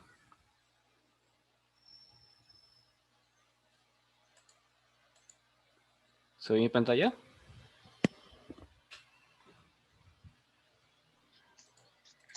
Sí, Alfredo. Perfecto, perfecto. Muy bien, entonces tenemos ahora a continuación a Alejandra Rossi Rodríguez. Ella nos va a hablar sobre Business Model Canvas y vamos a tratar de que este espacio también sea mucho más efectivo, más como un taller y de donde podamos llevar bastante información y bastante herramienta que podamos usar. Muy bien, entonces Alejandra Rossi Rodríguez, ¿quién es ella? Vamos a presentar un poco sobre ella. Es directora ejecutiva de Social Lab Uruguay, apasionada por los emprendimientos sociales. Por más de 10 años se ha dedicado a la gestión de proyectos con impacto, focalizándose en las áreas de desarrollo económico, innovación social y educación. Es economista y cuenta con un MBA de Duke University. Ha trabajado para organizaciones como Techo, Endeavor y Ceres en Uruguay y en empresas sociales y fondos de inversión de impacto en California. También ha realizado proyectos con mujeres rurales en el sur de India y emprendimientos en salud en Kenia. Es cofundadora de Enseña Uruguay y de tangrara.org, el primer sitio en español para informar y generar acciones con médicos y pacientes en torno a la púrpura trombótica, la trombocitopénica. Bien, sin más preámbulos, damos el pase a Alejandra Rossi para que nos pueda dar esta charla que tenemos de Business Model Canvas y nos pueda compartir mucho más de lo que ella sabe. Dejo de compartir pantalla para poder darle el pase a Alejandra. Adelante, te escuchamos, Alejandra. Hola, ¿qué tal? Bueno, Alfredo, muchas gracias por la presentación y gracias, Gabriela, también por la invitación a ser parte de esta hackathon. Les voy a empezar a compartir pantalla, si vamos directo al grano. Perfecto. A ver si ahí se ve. ¿Se ve bien, no? Sí, se ve bien. Excelente. Bueno, la bio ya me la dijeron, así que me saltean esa parte. Me encanta. Contarles brevemente dónde trabajo actualmente, que es este lugar Social Lab. Nos dedicamos a identificar y acompañar emprendedores sociales que resuelven problemas de personas en situación de desigualdad o vulnerabilidad social. Y ahí usamos un montón distintas herramientas, como las que estaba presentando Giacomo recién. Y hay algo bien importante, que es en lo que me voy a focalizar hoy, y que es muy bueno empezar a hacerlo ya desde cuando se está generando la idea, que es pensar en la estrategia, en cómo esa idea no va a quedarse solo en una idea, sino que se va a convertir en una realidad y en algo implementable. Entonces, para eso es que vamos a ver el Business Model Canvas, o modelo de lienzo de negocio, y les voy a presentar, hay distintas variantes de este modelo, les voy a presentar una que me gusta mucho, que se llama Canvas B. ¿Okay?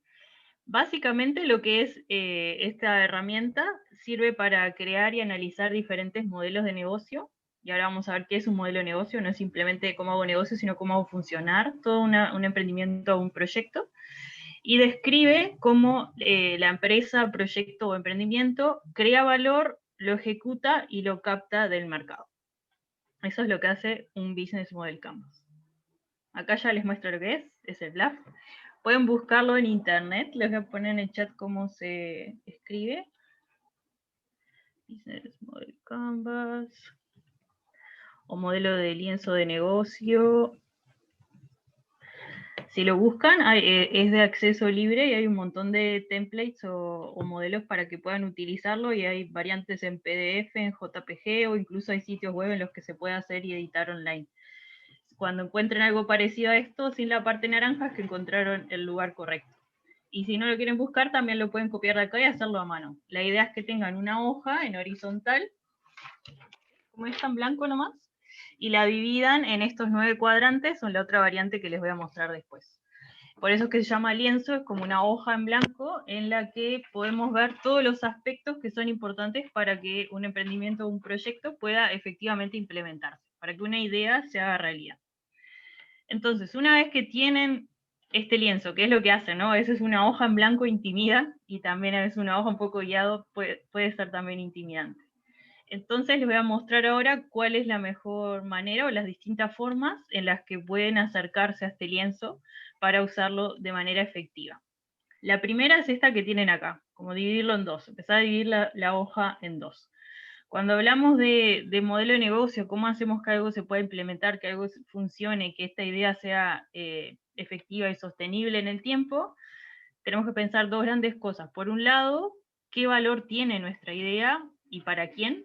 Y ahí vamos a ver todos los cuadrantes del lado derecho.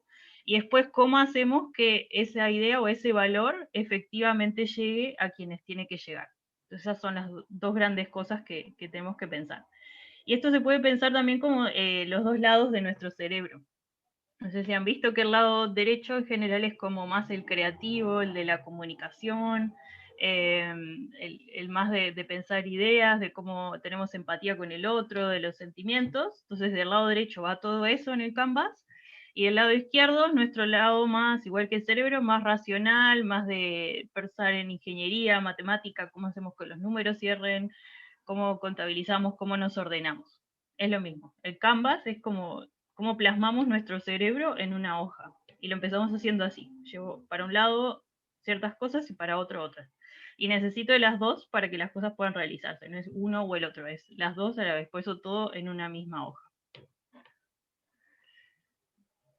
Bien. También les dije que me gusta una variante que se llama el modelo de Canvas B, que si bien es lo mismo, esto que vieron acá, la parte del valor y la eficiencia, y agrega un poco 3 cuadrantes más a la propuesta de valor en el medio. ¿Ok? Que lo que me gusta mucho trabajarlo, sobre todo cuando estamos hablando de resolver problemas sociales o de tratar de generar impacto. Porque estos emprendimientos se mueven mucho, como su corazón está en el sentido que tienen, su razón de ser y su propósito.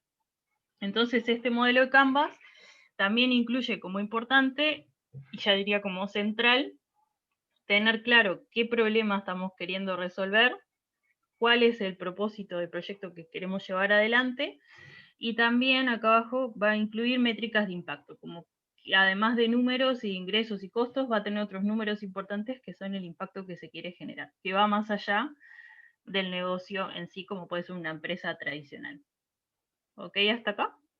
¿Una pregunta? Ponen en el chat, puedes mutearse y me avisan. Si no, No hay preguntas por ahora, pero justo les comentaba que en el Miro que estamos compartiendo hace un rato, también hemos dejado una plantilla para que puedan revisarla. Perfecto, excelente. Así que ya tienen todo pensado y listo. Muy bien. Entonces ahora sí, ¿cómo empezar a llenar todo esto? ¿O por dónde comenzar? Yo diría, si tienen el Business Model de Canvas B, siempre empezar por el corazón, ¿no? Por el propósito y el problema. Como identificar qué es lo que los mueve y por qué están haciendo lo que están haciendo. Eso siempre empezar. Entonces, describir el problema identificado y el motivo, la razón de ser del proyecto que están llevando adelante. Después, les recomendaría seguir por acá, la propuesta de valor, y hacerlo a la vez con este cuadrante que está acá a la izquierda, a la derecha del todo, que son los segmentos de clientes, o las personas o los usuarios. ¿Y por qué haría estos dos a la vez? Porque es como lo que orienta todo lo demás.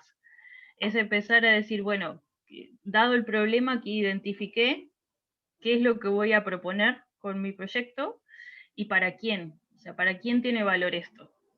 ¿Okay? Eso es importante, como entender el valor a quién va dirigido, porque a veces es fácil quedarse con me encanta mi idea, es súper cool, es buenísima, pero es buena para mí, pero siempre hay que salir y preguntarle a los usuarios y a los clientes si es algo que necesitan, les sirve de esta manera y cuál es el valor que le ven. Entonces llenar estas dos cosas. Valor, y se ponen segmentos perdón, de clientes o los usuarios para entender los distintos grupos a los que mi idea les sirve. Yo arrancaría por ahí. Después, si quieren completar un poco más, seguir con este lado derecho, empezar a entender qué tipo de relación se va a generar con esos usuarios, si es que esta solución va a ser una solución a largo plazo, que necesita para que el proyecto funcione, establecer confianza y que después siga evolucionando, con qué comunidades trabajar, ¿no? Y cómo se va a trabajar con esas comunidades. Eso es parte de la estrategia del modelo de negocios. Y después canales, o sea, cómo esta solución, esta propuesta de valor que yo estoy creando va a llegar a estas personas. Sí, es importante. Si no, va a quedar en mi computadora, o si es algo físico, capaz que queda en mi ciudad y no llega a quienes tiene que llegar. Entonces, los canales son importantes. ¿Cómo voy a hacer esa distribución o cómo les va a llegar el mensaje? Todo eso es cómo va a fluir mi propuesta de valor hacia los usuarios. Eso es como, sí. Y lo último, que queda acá del lado derecho, es fuentes de ingreso, ¿no? Entonces, ese valor, ¿cómo se va a captar? Probablemente, o nuestros usuarios, algún tipo de cliente, va a pagar por este valor que estoy ofreciendo. Entonces, acá va cómo van a entrar ingresos al proyecto. ¿Ok? Esa es toda como la parte derecha. Después, del lado izquierdo, que si recuerdan es más de vuelta como la de cerebro, más la que va a lo matemático, a lo de calculador, más al orden, vamos a ver sobre todo, bueno, primero actividades, como que me pongo a ordenar, está mi agenda. ¿Cuáles son las cosas claves que tengo que hacer para que todo el emprendimiento, todo el proyecto funcione? Entonces ahí es como me centro en establecer prioridades, qué es lo que tengo que hacer yo, qué tiene que hacer mi equipo para que esto funcione. Después necesito recursos. Y ahí no es únicamente recursos económicos, es, bueno, qué tipo de personas tienen que estar en mi equipo, necesito capital, necesito algún tipo de tecnología, o sea, qué recursos necesito para que esto efectivamente pueda suceder. Y después, probablemente más allá de mi equipo, necesite trabajar en alianzas, desde proveedores que me van a ayudar a tener las cosas que necesito tener, a pares o gente que pueda ser inversora o donantes o gente que me ayude a llegar a esa comunidad. También es importante tener quienes van a ser parte de mi cadena de valor y aliados claves. Y lo último que se ve acá al lado izquierdo es que obviamente todas estas cosas, los recursos, las actividades que voy a hacer que las cosas pasen, tiene costos. Entonces acá los tengo que poner. Se ponen acá abajo. Y lo último que queda acá, si se ve acá abajo, nos fue quedando como todo el tema de números. Del lado derecho, cómo voy a generar ingresos. Del lado izquierdo, cuáles son mis costos. Y les decía que si es algo de impacto, se puede agregar también métricas de números de, bueno, a cuánta gente quiero llegar, qué tipo de impacto voy a tener, qué indicadores voy a generar para medir objetivamente si estoy cumpliendo con las metas de mi proyecto. Eso se agrega acá abajo. ¿Ok? Ahora vamos a ver un ejemplo igual con un emprendimiento para llenar todo esto. Eso, listo. Bien. Entonces acá otra forma de ver este canvas, también más ordenado, es como qué preguntas me estoy haciendo y qué respondo en cada uno de estos cuadrantes. Y es, bueno, esto, si es un canvas con propósito, dirigido a emprendimientos sociales o de impactos, es algo que les gusta hacer. Están respondiendo el por qué hacen lo que hacen. siempre la propuesta de valor refiere al qué es lo que están haciendo, y que parece obvio, pero muchas veces uno se lo olvida, empieza a llenar todo y se olvida de explicar cuál es la propuesta de valor, qué es lo que hago con mi proyecto. Todo este lado derecho refiere al quién, para quién trabajo, ¿no? Y qué relación forjo con ellos. Del lado izquierdo es cómo lo hago, cómo hacer que suceda. Y acá en la base, todos los números. O sea, me respondo cuánto ingresa, cuánto sale, cuánto genera. Bien. Y acá vamos con el ejemplo. ¿Conocen este emprendimiento que se llama El Gramo? ¿Alguno lo conoce? ¿O no? Parece que es nuevo por aquí. ¿Nuevito? Bien, entonces les cuento. Este es un emprendimiento que ahora me estoy dando cuenta, todos ustedes son de Perú, este es un emprendimiento chileno. Tendría que haber elegido uno más amigable, pero es muy bueno. El fundador se llama Cote, y el problema que identificó, ahí de vuelta siempre va como primordial el qué lo movió, es decir, es ver que decía que muchas veces las personas que viven en situación de pobreza terminan pagando un impuesto extra, que existe como un impuesto a la pobreza al ir a comprar productos que son de necesidad básica, como alimentos o productos de higiene personal o lo que sea. Él decía que hay un impuesto oculto que es el impuesto a la pobreza. ¿Y por qué lo ve él o a qué le llama esto? Y es que dice que en general las personas que viven en situación de pobreza no es que tengan ingresos fijos todos los meses o que les entre gran cantidad de dinero. Entonces, para poder comprar sus productos de primera necesidad, general a veces cobran por una changa un día, un jornal, y con ese dinero van y compran un poquito de harina o se compran un sachet de shampoo chiquito. Entonces, a la larga, si tú sumas, muchos paquetes chiquitos de shampoo cuestan mucho más que si vos comprás la botella entera de una. Que si vos podés ir al supermercado y hacer un surtido en el mes y comprarte todo lo que necesitas, ¿no? Si puedes comprar en pequeñas cantidades, si la sumás, sale mucho más que si puedes comprar tarro grande. Entonces él dice, la gente que vive de esa manera termina al final pagando más que la gente que tiene dinero, simplemente por la forma en que le entran los ingresos y por cómo es su situación laboral. Entonces dice, esto es injusto, y es lo que lo movió, ahí empezó a responder el por qué, para hacer al gramo. ¿Y cuál es su solución? O sea, ¿cuál es su propuesta de valor? ¿Qué es lo que hace al gramo? Es vender esto, así como se ve. Lo que hace es puso unas máquinas dispensadoras grandes, así como las dispensadoras de botellas de Coca-Cola o de lo que sea. Entonces, él las puso en almacenes, en estos barrios donde vive la gente en general en situación de pobreza. Son los almacenes donde esta gente va a comprar, no va a grandes superficies, sino que va a pequeñas tiendas, pequeños almacenes. Ahí puso estos aparatos, estas máquinas, y la gente puede ir y comprar un tarrito chiquito así, la misma cantidad que compra siempre. Ahí va, tiendas. Gracias por la traducción, Alfredo, atento. Va a esas tiendas, compra aunque sea un poquito y lo compra al precio por mayor, como si hubiera comprado la máquina entera, porque ese es el precio que ellos aseguran.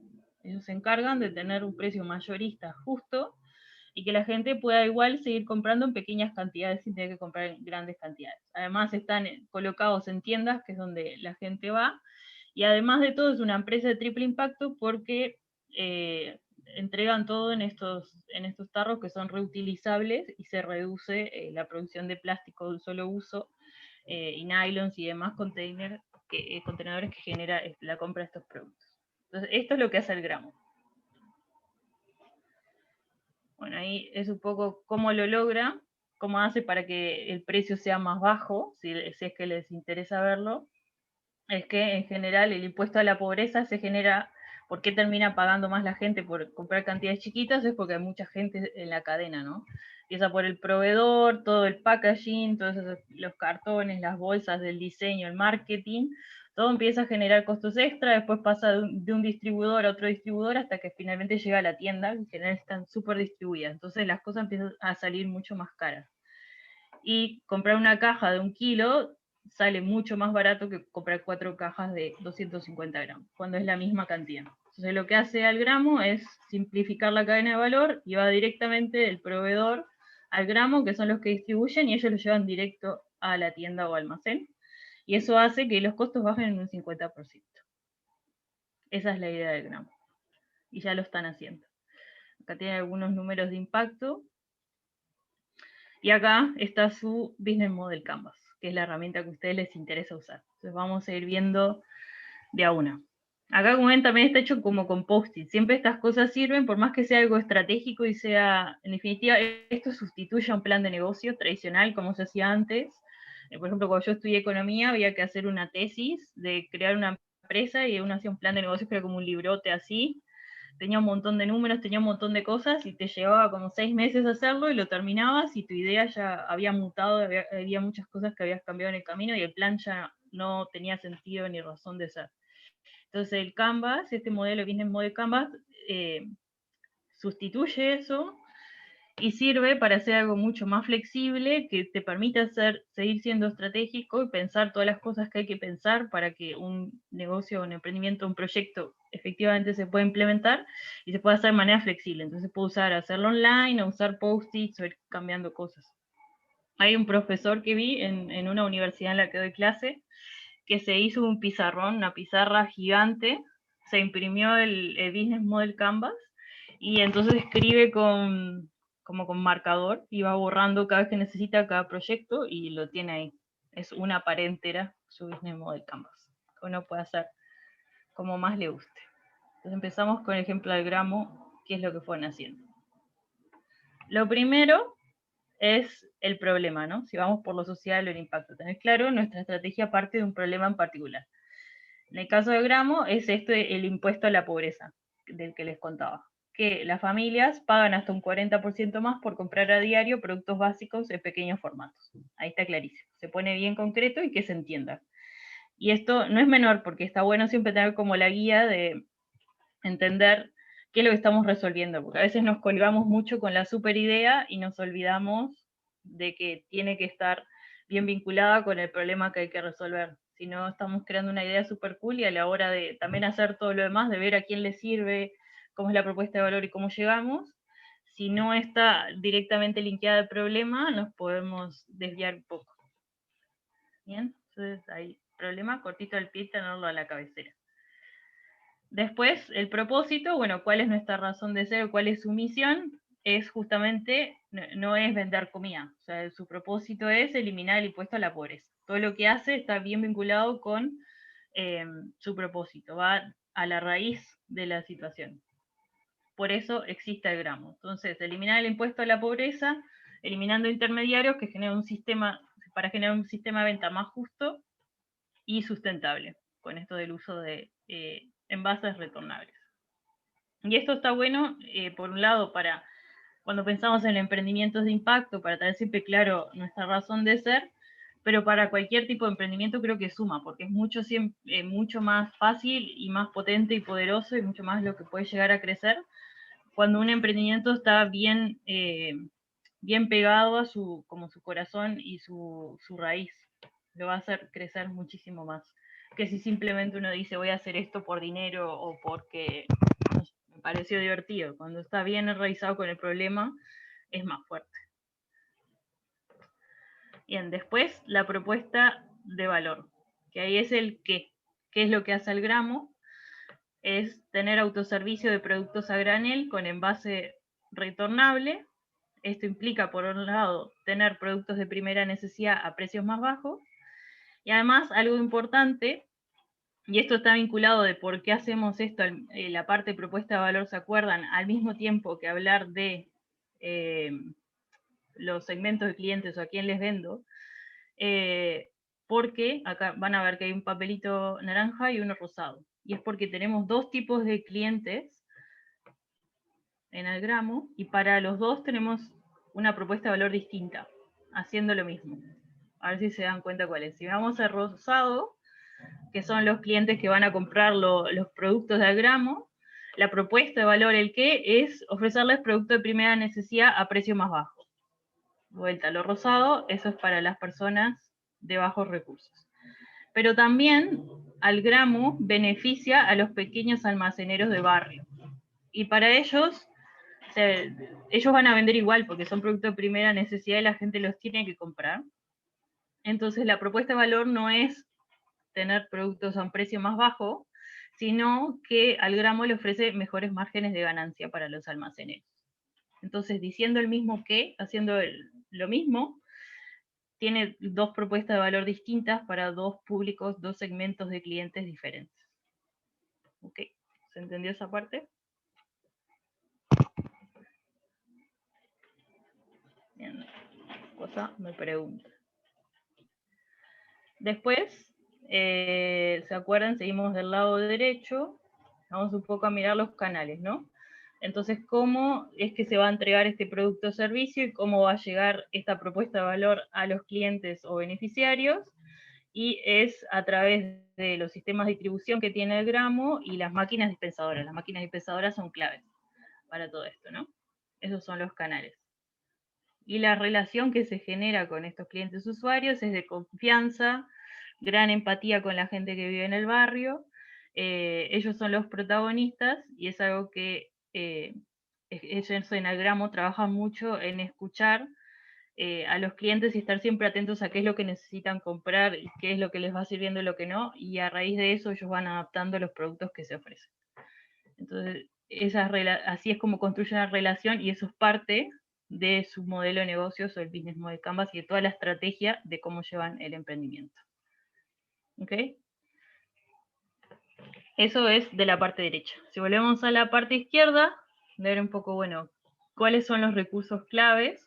Y ahí de nuevo, no es solo el dinero, entonces, y tampoco refiere solamente a los productos o las cosas que ofrece el gramo, sino sobre todo a quién es ese equipo que hace que las cosas pasen. En el caso de gramo, los recursos clave que son independientes e imprescindibles para que pueda funcionar son todos los proveedores directos. Ellos son claves, porque si no logran negociar con ellos, se cae toda la propuesta de valor. Entonces ellos tienen ahí bien listado y determinado quiénes son esos recursos claves y los cuidan un montón. Después, actividades clave. Y acá en general no es listar toda nuestra agenda o todo lo que tiene que hacer cada uno cada día, sino cuáles son las cosas que tienen que estar como a top of mind, arriba siempre en el norte, guiarnos todos los días y nuestras acciones y las cosas que hacemos. En el caso de Gramo, para este emprendedor Cote, para él su prioridad es, uno, articular con los almaceneros, que son su red, y después conseguir precios competitivos. Si no hiciera nada más, eso es lo que tiene que hacer.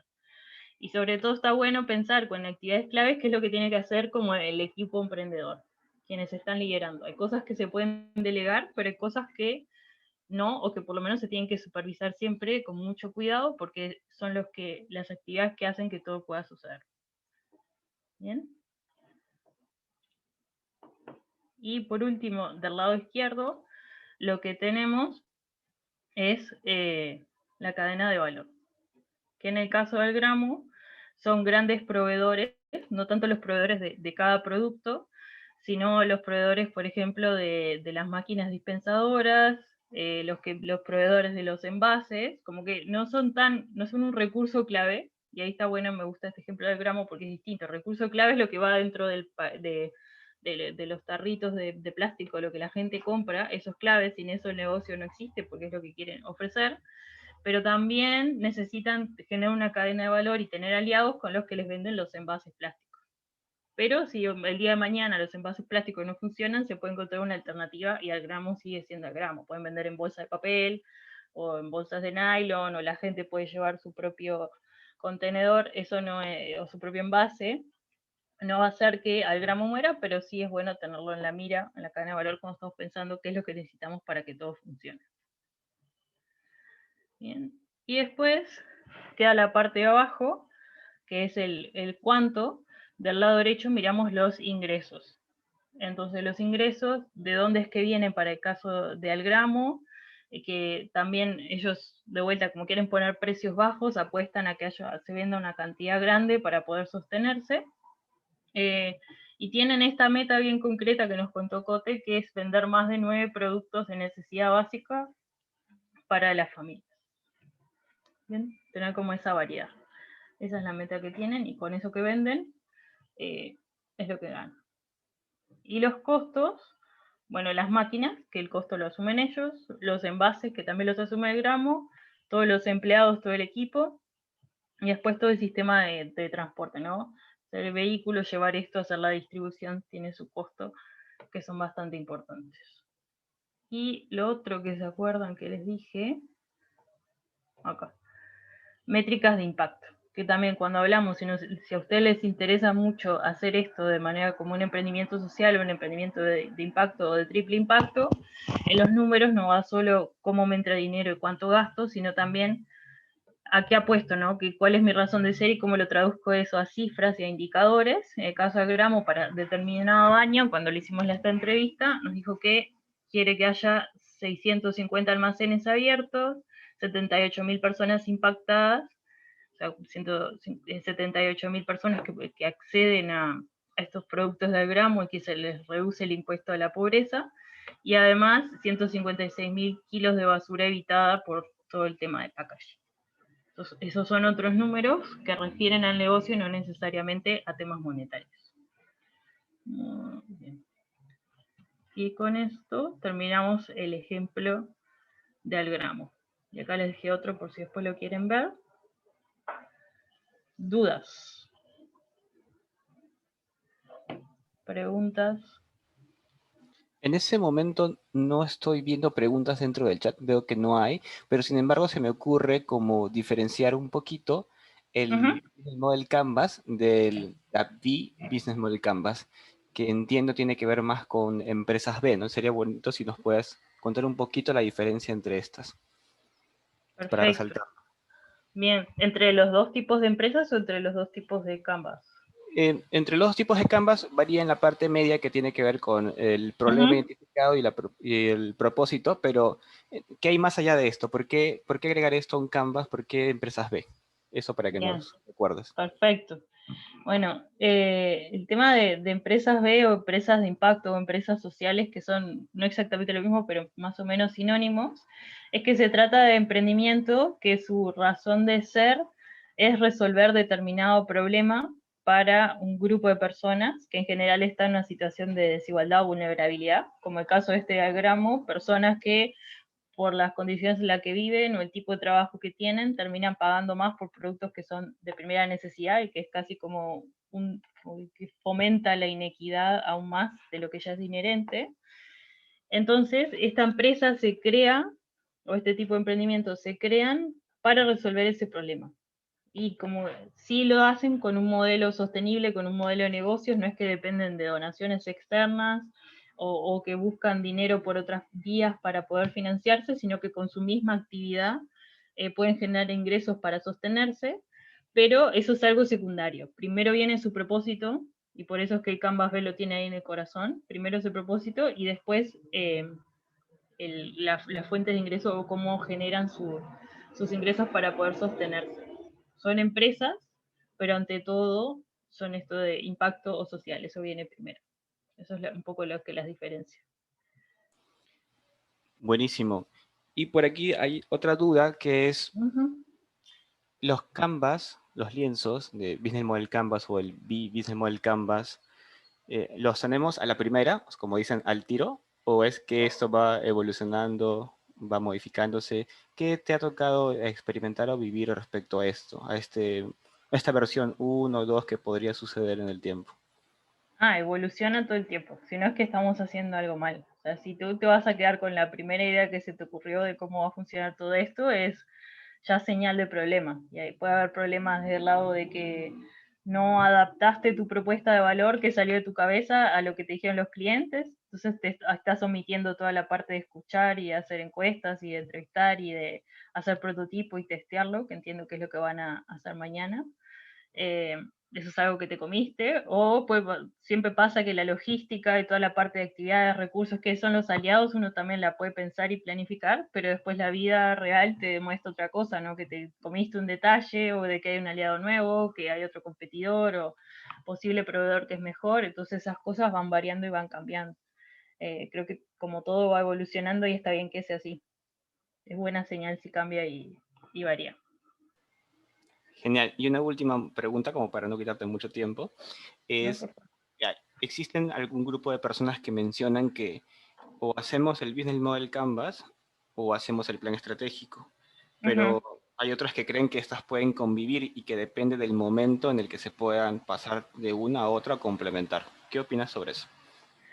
Bien, yo creo que depende de la necesidad. Yo creo que un business model Canvas sirve en cualquier circunstancia, porque es como para ordenar ideas, ¿no? Es más interno de un equipo. Por ejemplo, business model Canvas probablemente no se lo presentes a un banco para solicitar financiamiento.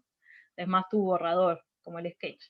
Si después necesitas presentar un documento a inversores o a un banco o algo más formal, ahí sí hacer un plan estratégico escrito que alguien lo pueda leer, sobre todo imagínense si llega a una institución y se lo presentas a una persona y esa persona se lo manda al jefe y el jefe se lo manda al superdirector, es como que ahí perdés el control de tus ideas y si solo estás con post-it es difícil explicarlo. Pero entonces ahí lo redactás y armás algo más formal y también cumplís con los distintos requerimientos. Así que creo que depende. Si estás creando para lo interno y pensar, sentarse a escribir un documento formal, creo que de vuelta es perder el tiempo, como lo que se hacía antes, a veces estás meses y meses tratando de pulirlo y mejorarlo, y de nuevo es esto, un plan de negocios, un plan estratégico implica pensar en todas estas áreas, entonces quizás vas muy en detalle a una, y cuando vas a pasar el siguiente capítulo te das cuenta de que si haces eso, te modifica lo anterior, entonces volvés para atrás y escribís todo de nuevo. Entonces, mucho tiempo perdido. Para estas cosas, mejor hacerlo rápido, igual que creo van a haber prototipo rápido y barato. Mejor así.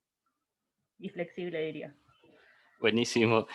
Y una última recomendación que nos dejarías, entendiendo que estamos en este momento en el marco de una hackathon, de un desafío de agricultura, con 3 categorías y que esto dura, que empezó ayer, que ya se forman los equipos pronto, pero que va a Sí. finalizar el prototipo en la próxima semana, el próximo fin de semana. Entonces es poco tiempo, pero ahí están con todos los ánimos. Entonces déjanos una última recomendación al respecto.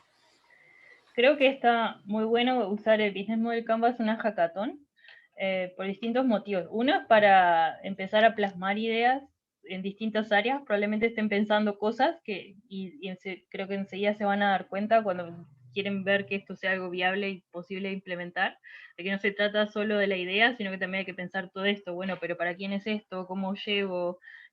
¿Con quién más voy a necesitar trabajar? O sea, empezar a pensar todo esto y irlo plasmando ahí.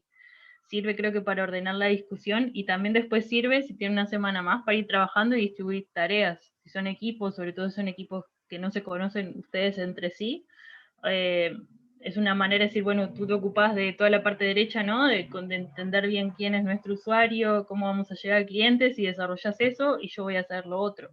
Pero a la vez estamos trabajando todos sobre el mismo canvas y entendemos y vamos viendo, retroalimentando, ¿no? Si pienso este aliado, decir, bueno, entonces podemos hacer esto con los canales, tener este aliado nos va a ayudar a tener mejor la distribución y así como que se va iterando y ordenando todo para, como un puzzle, ¿no? Una pieza sola no hace nada, si vas poniendo las piezas juntas, la imagen empieza a tener sentido. Muy bien, muchísimas gracias Alejandra, gracias por la paciencia, por haber participado con No, nosotros. un Estamos gusto. muy contentos con todo lo que nos has compartido y pues contigo hemos cerrado esta tarde que ha estado muy bonita, lleno de charlas. Muchas gracias. Placer para mí. Y ahora damos el pase a lo que sigue de la agenda. En este punto tenemos la continuación de información en general e indicaciones que vamos a tener a cargo de Gabriela Villegas. Ustedes ya la conocen. Ella es nuestra líder de innovación en DCRP y es parte del equipo organizador de Hack DCRP 2021. Entonces, te doy el pase, Gabriela Villegas, para que puedas hacernos estos comentarios, estas indicaciones que son importantes respecto a lo que se viene. Perfecto, muchas gracias, Alfredo. Me confirman, porfa, si me pueden escuchar bien y si ya me ven. Te escuchamos y te vemos. Todo perfecto. Genial. Gracias, Alejandra, por la charla. Muy buena, muy buenos ejemplos. Igual, ya como también se tuvo que ir, me mandó un chat. Pero en general, felicitaciones por las charlas y muchas gracias por sumarse a este evento y por su participación. Ahora sí voy a dejar de grabar. Muchas gracias a los que se conectan a esta grabación para pasar a las indicaciones finales. Bueno, del día, ¿no? Para mañana.